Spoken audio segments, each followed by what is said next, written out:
الحمد لله وكفى وسلام على عباده الذين اصطفى أما بعد قال الله تعالى وذكر فإن الذكرى تنفع المؤمنين صدق الله العظيم. جناب صدر، سامعین کرام، حاضرین انجمن، سب سے پہلے میں خدا بند قدوس کا 1000 مرتبہ شکریہ ادا کرنا چاہتا ہوں کہ اس نے مجھے اس قابل بنایا کہ اس عظیم موقع پر آپ حضرات سے گفتگو کر سکوں اور اپنے دلی جذبات اور قلبی احساسات آپ تک پہنچا سکوں. حضرات، اس موقع پر مدارس اسلامیہ کی اہمیت و افادیت پر روشنی ڈالنا چاہتا ہوں. یہ مدارس جو اس وقت آپ کے سامنے ہیں، بہت سے جھوپڑیوں چھپروں کی شکل میں، کوئی ٹیلے کی شکل میں، کوئی بہترین و شاندار عمارتوں کی شکل میں، دراصل یہ سب اسلام کے مطلوب میں، دین کے آبادی حصار میں، ان سے ملت کا تشخص قائم ہے. یہ امت اسلامیہ کے دھڑکتے دل میں، یہ اسلامی کلچر و ثقافت کے آئینے دار میں، یہ اخلاق و ایمان اور اخلاص و روحانیت کے سرچشمے میں، جہاں مردہ دلوں کو زندگی ملتی ہے، جہاں پیاسوں کو سیرابی ملتی ہے، جہاں طلبہ کے قلوب میں اخوت و ہمدردی، مساوات و رواداری کی تخم ریزی کی جاتی ہے. اور سب سے بڑی بات تو یہ ہے کہ جہاں ان کے افکار و عقائد صحیح ہوتے ہیں، ان میں فکر آخرت پیدا کرنے کی کوشش کی جاتی ہے، آنے والی زندگی کے لیے اسے ٹریننگ دی جاتی ہے، اسے سوالوں کے جوابات یاد کرائے جاتے ہیں. محترم دوستو، بہت سے حضرات اسے حقیقت سمجھتے ہیں کہ دنیا بہت ترقی کر گئی، اس میں بہت سی چیزوں کی ایجاد ہو گئی، اس کی بھی کوشش ہو رہی ہے کہ چاند، سورج اور سیاروں کو اپنے قبضے میں کر لیا جائے. طرح طرح کے انکشافات ہو رہے ہیں، ان سائنسی ایجادات نے بہت سی چیزوں کا انکار کر دیا ہے. لیکن آپ سوچ کر اپنے دل پر ہاتھ رکھ کر خدارا مجھے بتائیے کہ کسی نے اس دو بس زمین کے ٹکڑے کا انکار کیا ہے؟ موت کے وقت کو کسی نے 2-4 گھنٹے کے لیے مؤخر کیا ہے؟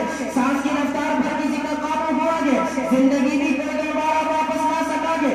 گزرے ہوئے لمحات کسی کے بس میں ہے؟ ان سب کا جواب آپ یہی دیں گے کہ یقیناً یہ کام آج تک کسی سے نہ ہوا ہے اور نہ قیامت تک ہو سکتا ہے.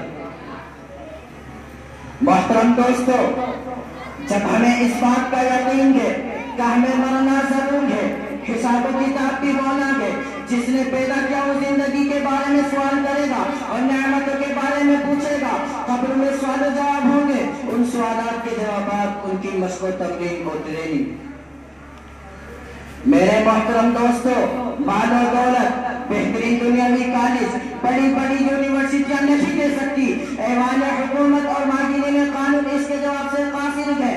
یہ جواب اگر مل سکتا ہے تو انہی مدارس و مکاتب سے، یہ سبق اگر حاصل ہو سکتا ہے تو انہی بورے پر بیٹھنے والے علماء کرام سے، اور اس ابدی زندگی میں مستقاری ہو سکتی ہے تو انہی فرقہ پرستوں اور ذکر اللہ میں مشغول ہونے والے حضرات سے. صحیح ہے، ناپوش ان فرقہ پوشوں کی ارادت ہو تو دیکھ ان کو، ناپوش ان فرقہ پوشوں کی ارادت ہو تو دیکھ ان کو، جنے پیدا لیے بیٹھے ہیں اپنی آستینوں میں. حاضرین کرام، اس وقت جو چپے چپے پر مکاتب و مدارس قائم ہے، یہ بہت بڑی نعمت ہے. یہ مدارس معاشرے میں دل کی ہڈی کی حیثیت رکھتے ہیں، یہ پوری سوسائٹی اور سماج کا مکھن ہے.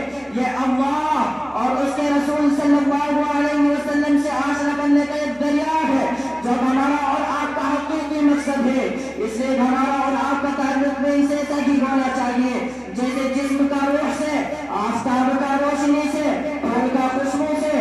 اگر آپ کا یہ تعلق باقی ہے تو سمجھ لیجئے کہ جسم اور روح دونوں زندہ ہے، اور اگر آپ کا یہ تعلق ختم ہوا تو پھر ہمارا خدا کی قاصد ہے. گرامی قدر سامعین، یہ مدارس دراصل اسلامی چھاؤنیاں ہیں، ان کے سائے میں زندگی ملتی ہے، اقدار کی بند گلیاں چٹکتی ہیں، افکار کے پھول کھلتے ہیں، قرآن و حدیث کے سائے میں زندگی پل کر جوان ہوتی ہے، اور ان مدارس کے ذریعے زندگی کا صحیح تلاش کیا جاتا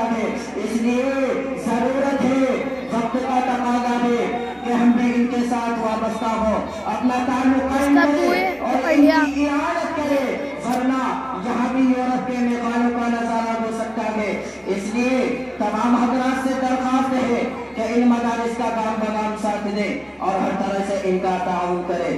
اللہ تعالیٰ ہم سب کو دین و اسلام کی اعانت کی توفیق عطا فرمائے، آمین۔ وآخر دعوانا ان الحمد للہ رب العالمین۔